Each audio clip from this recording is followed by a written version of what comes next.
Today, we've got a Jeep TJ in the studio, and this isn't just any TJ, this one belongs to one of our videographers. And normally you wouldn't see him because he's on the other side of the camera. But I'm gonna drag him out here. Reagan, come on out here. So, everyone, meet Reagan. Hello. Reagan, meet everyone. Wow, so this is what it's like. This is what it's like. Cool. So you were telling me you were doing some mods on your TJ and you noticed a problem. What do you got going? Yeah, I was installing an SYE kit on my Jeep, and while it was on a lift, it was a good time to inspect it and things, and I kind of noticed my front drive shaft was loose and clunking a little bit. And one of the cool benefits of working at a four-wheel drive shop is there's lots of knowledgeable people around to help you out with a second opinion. And so today we're going to show you how to inspect your drive shafts for excessive wear. And this is something you can do right in your own driveway. And then we're also going to show you a few options what to do if you do find that your drive shaft is wore out, that you need to work on it. So we're going to go get this thing up on a lift and we'll be right back.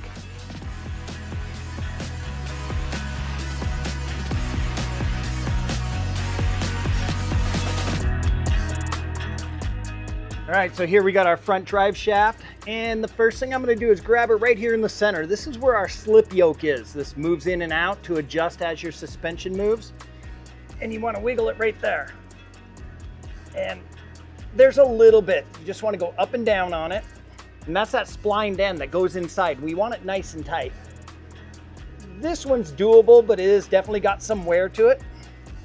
Then we're gonna move up here to our U-joint.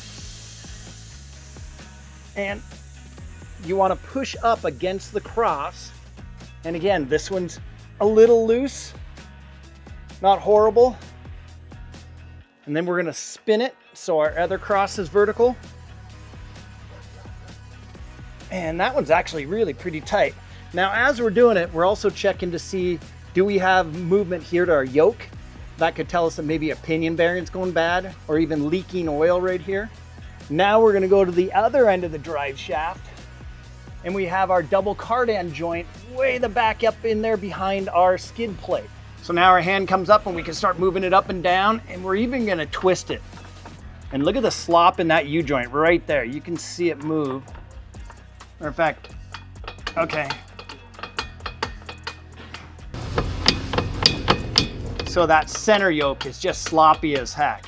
Not only the U-joint's bad, but also our center yoke ball in there is bad. All right, so it's time to get this drive shaft out. Now to remove this drive shaft, we're gonna go all the way up to the back of the double cardan joint. You wanna go to the back of the yoke where it comes out of the transfer case. And you've got 4 8mm head bolts.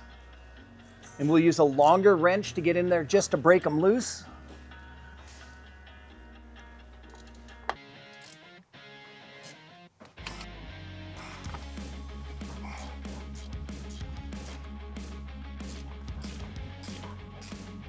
Now the long one works, but these little mini wrenches, these are really nice to get these bolts out. Oh, there's one.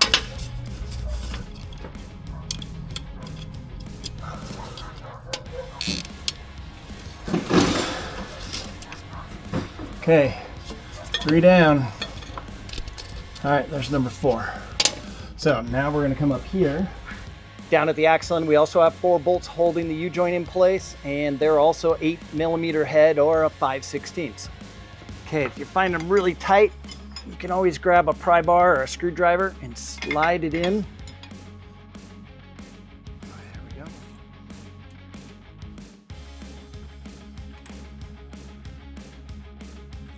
2,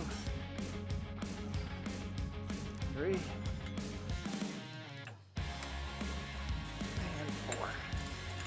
All right, oftentimes these will pop right out. If not, you can get a big screwdriver or a pry bar in there. You just very carefully pop her out.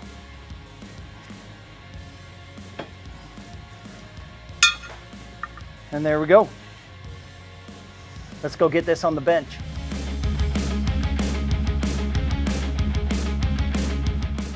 All right, so here's our drive shaft. It's out on the workbench.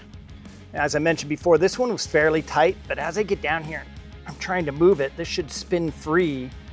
These cups are rusted in here. There's no grease in there. That needs to be replaced. Our slip yoke It is loose, but it's not horrible. We could get by rebuilding this drive shaft.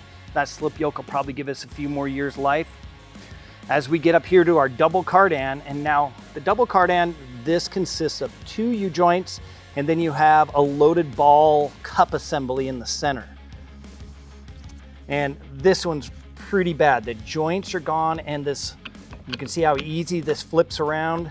That ball and cup needs to be replaced. There's a lot of wear on this one. Now, you can get kits to rebuild those, and they're not too bad. It will take you a little bit of time.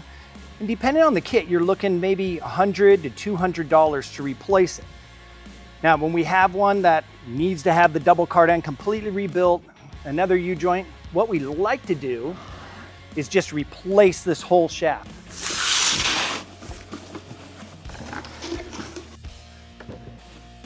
And we're gonna replace the shaft with one from Adam's Driveshaft. Now, by going with a complete replacement drive shaft from Adam's Driveshafts, we have a brand new drive shaft. All the parts are brand new, nothing's rebuilt. The main body tubing is 2-inch 120 wall heavy duty steel tubing. It's stronger and a little bit smaller diameter than the factory tubing. We've got a longer slip yoke.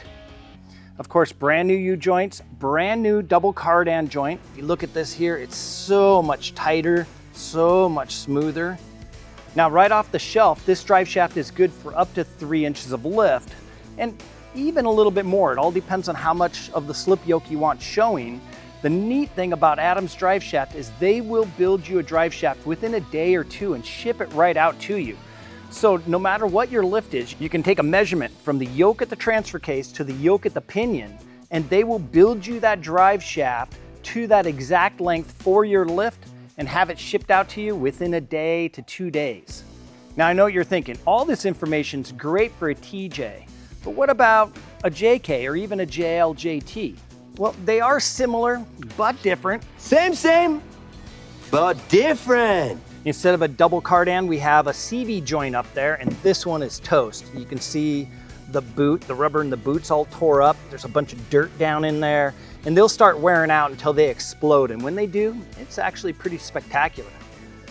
Another thing you'll see on the front drive shafts is that they'll be hitting the exhaust flange and they'll start tearing these boots. And then grease gets out, water, dirt gets in there, and it wears this spline out. And of course, Adam's Driveshafts has replacements for these also.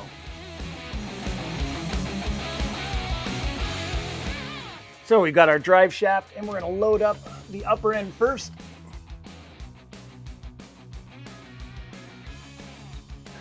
And I'm just gonna throw a couple bolts in there just to hold it for now.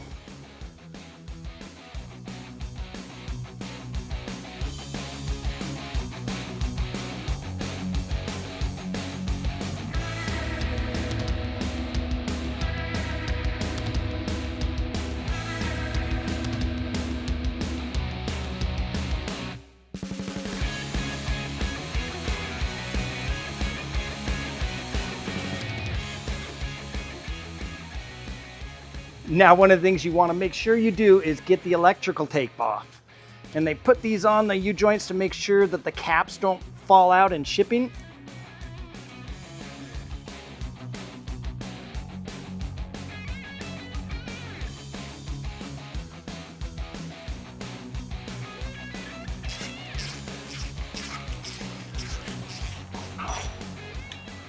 So you see this little tab right here. We want to make sure that U-joint cap goes behind that tab.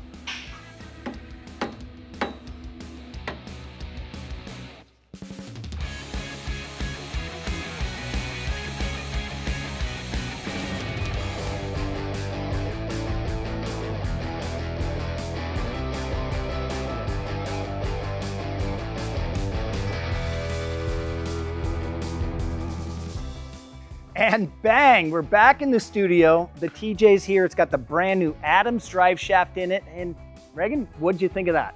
Yeah, that was really fun. Appreciate the help there. We now know what the clunking noise was, and I'm excited to hit the trails again with a brand new drive shaft. And it's a brand new heavy duty drive shaft. And yes, you can take your old drive shaft and completely rebuild it, and it'll last for years again. But with an Adams off-road drive shaft, it's brand new, it's stronger than the factory drive shaft, you've got a little bit more clearance, and everything is new.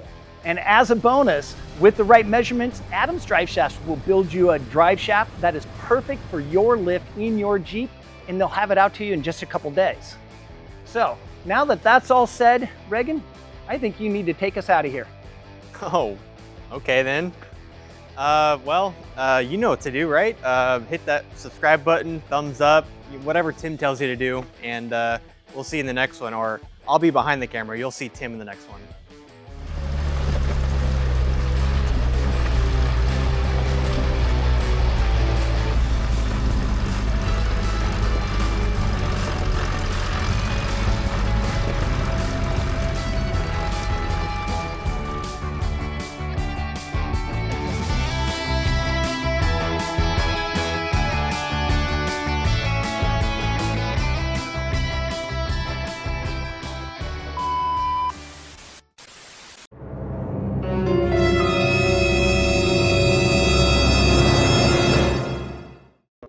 Now, one of the things you want to make sure you do is get the electrical tape. This is everyone. Oh, wow. Wow. So this is Do it again.